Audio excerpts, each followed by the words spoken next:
In 1973, in the Peruvian Amazon, Constance Webb and Ezekiel Sims are researching a rare spider. Constance is pregnant but pushes through despite feeling weak. When they find the spider, Sims turns on the team, shooting them all. Constance tries to grab the spider but is shot by Sims and left for dead. A tribe called Las Arañas, the spiders, saves Constance, takes her to their cave, and uses the spider to help her give birth to a daughter. Constance learns from the chief that her daughter is destined for something great before passing away.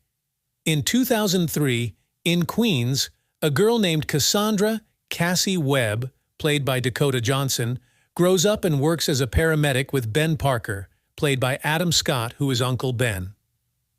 After responding to an emergency, Cassie and Ben return to the hospital where their patient's son gives Cassie a drawing as a thank-you gift. Cassie feels awkward about it, but Ben encourages her to accept it.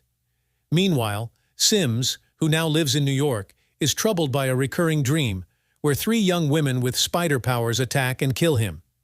He confides in an undercover NSA agent about these dreams.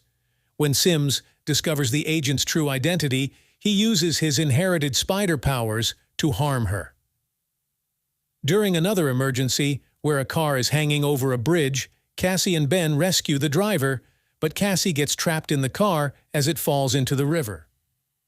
Cassie experiences a strange force that seems to awaken something inside her, and she has unusual visions before being saved by Ben. If you enjoy our content, please support us by subscribing or liking, so we can recap more films for you. Cassie attends a baby shower for Ben's sister-in-law, Mary. During the party, Cassie awkwardly mentions how her mother died giving birth to her, making Mary uncomfortable. Later, Cassie experiences a sense of déjà vu. A fire breaks out nearby, and Cassie helps tend to an injured man. She has a vision of her co-worker O'Neill dying, but O'Neill doesn't take her warning seriously. Seconds later, O'Neill is killed when a truck hits his ambulance. Devastated by the events, Cassie returns home and is worried about her abilities. In another vision, she sees a bird crashing into her window. Cassie realizes she can alter events and opens the window, allowing the bird to fly in and out freely. Cassie and her assistant Amaria use facial recognition technology to find potential killers. They suspect three teenagers, Julia, Anya, and Maddie. When Cassie has a vision of Sims attacking the girls, she rescues them from boarding a train where they were in danger. The girls initially misunderstand Cassie's intentions, but eventually realize they are being targeted by Sims. Cassie takes them to safety in a cab and explains her visions to them in the woods. The girls then recognize Cassie from different encounters they've had with her before. Cassie leaves them in the woods while she goes to investigate further. Cassie goes back to her apartment and discovers pictures and journals that belong to Constance, along with a photo of her and Sims. Meanwhile, the girls get bored, so Maddie suggests they go to a nearby diner to eat before Cassie returns. Julia and Anya join her, and they end up hanging out with some boys. When Cassie returns to the woods, she doesn't find the girls. She has a vision of them at the diner, where Julia and Maddie are in danger before Sims intervenes. Cassie races to the diner, but Sims gets there first. In a daring move, she crashes through the diner front and stops Sims from reaching the girls. They escape in the car, and Cassie scolds them for not heeding her warnings. At the same time, Sims discovers from Amaria that Cassie is Constance's daughter. Cassie takes the girls to a motel to keep them safe. They share their tough situations. Julia's mom is in a psychiatric facility, Anya's father was deported, and Maddie's father is corrupt. Cassie decides to investigate how to stop Sims while leaving the girls with Ben. Cassie returns to the diner and connects psychically with Sims, who reveals his motives for hunting down the girls. Cassie insists they wouldn't be capable of killing him.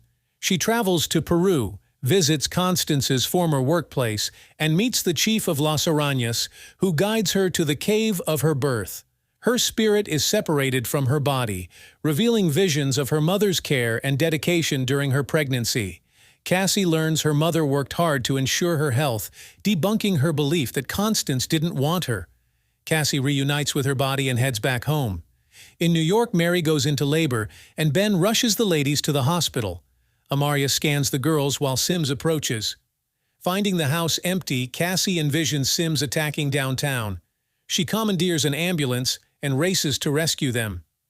Cassie confronts Sims, preventing a grenade explosion, and saves the girls before leaving Ben and Mary to reach the hospital.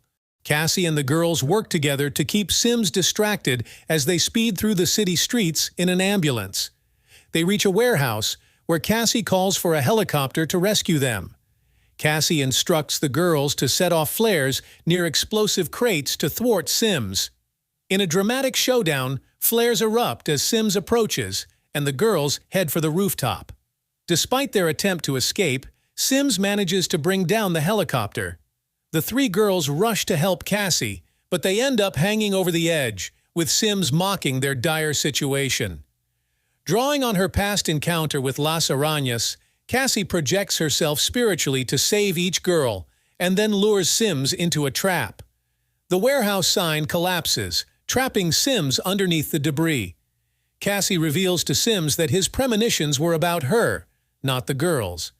The climax sees Sims crushed by a falling Pepsi sign, while Cassie falls into the river, with a firework causing temporary blindness. Julia jumps into the river to rescue Cassie, with Anya and Maddie performing CPR to revive her. At the hospital, the girls gather around Cassie's bedside, thankful to each other for saving their lives. Mary later gives birth to a healthy baby boy, who seems destined to become a famous web-slinger in the future. Though Cassie is left blind and paralyzed below the waist, she welcomes Julia, Anya, and Maddie to live in her apartment. Cassie shares a vision of them becoming superpowered crime fighters, and they all look ahead to their shared future with excitement. In my personal opinion about the movie Madame Web, despite featuring talented actors like Dakota Johnson and Sydney Sweeney, I found the performances to be weak. Especially, the screenplay lacked the excitement typical of a Marvel movie, even with a relatively strong budget of $80 million. Half of the film revolved around three teenage girls, with Dakota Johnson's character, Cassie, being the savior. The film's box office performance was also very disappointing, with only $100 million in global sales.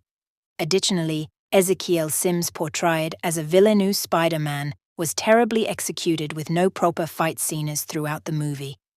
Overall, I wouldn't recommend this film to regular viewers unless they are die-hard Marvel fans. Thanks for watching to the end. Folks, if you enjoy this content, make sure to like us, subscribe, and share us to your beloved ones.